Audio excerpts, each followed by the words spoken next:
Jhagadia police station ખાતે શાંતિ સમિતિની બેઠક યોજાઈ હતી, જેમાં ઝઘડિયા પોલીસ સ્ટેશન વિસ્તારના તમામ હિન્દુ મુસ્લિમ આગેવાનો ઉપસ્થિત રહ્યા હતા।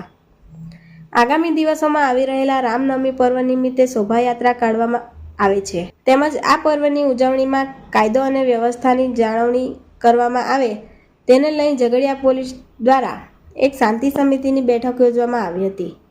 આ બેઠકમાં ઝઘડિયા પોલીસ દ્વારા શાંતિપૂર્ણ માહોલમાં રામનવમી નિમિત્તે નીકળતી શોભાયાત્રા નીકળે તેમજ કાયદો અને વ્યવસ્થા જળવાઈ રહે તે માટે ઝઘડિયા પોલીસ સ્ટેશનના પીઆઈ નીતિન ચૌધરી દ્વારા ઝઘડિયા પોલીસ સ્ટેશન વિસ્તારના હિન્દુ મુસ્લિમના આગેવાનો તેમજ હોદ્દેદારો સાથે ખાસ બેઠક કરી સૂચન કરવામાં આવ્યું હતું। રિપોર્ટર અબ્દુલ રઉફ ખત્રી, ઉમરલા। અમારી ચેનલને લાઇક કરો અને સબસ્ક્રાઈબ કરો।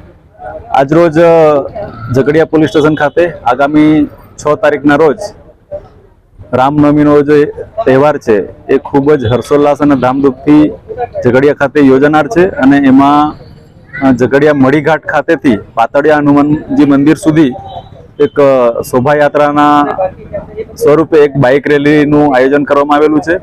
એ આયોજક જ્યારે અત્રે મંજૂરી માટે આવેલ ત્યારે પણ મેં એમને આગ્રહ કરેલો ને આજે આ શાંતિ સમિતિની જે મીટિંગ હતી એ મીટિંગમાં હિન્દુ મુસ્લિમ આગેવાનો શાંતિ સમિતિના સભ્યો તમામ હાજર હતા।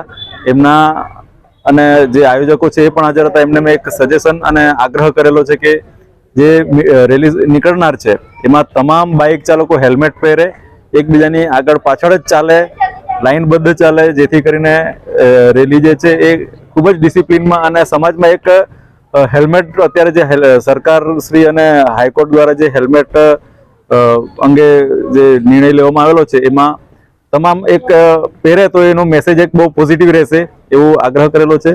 અને ડીજે બાબતમાં પણ જે ડીજેમાં જે સોંગ હશે એ પણ ધાર્મિક અને કોઈ એવા ડાયલોગબાજી ના થાય કે જેની કોઈની લાગણી દુભાય એ પ્રમાણે એક મીટિંગનું આયોજન કરેલું અને સૌને આભાર માની પછી મીટિંગ પૂર્ણ કરેલ છે।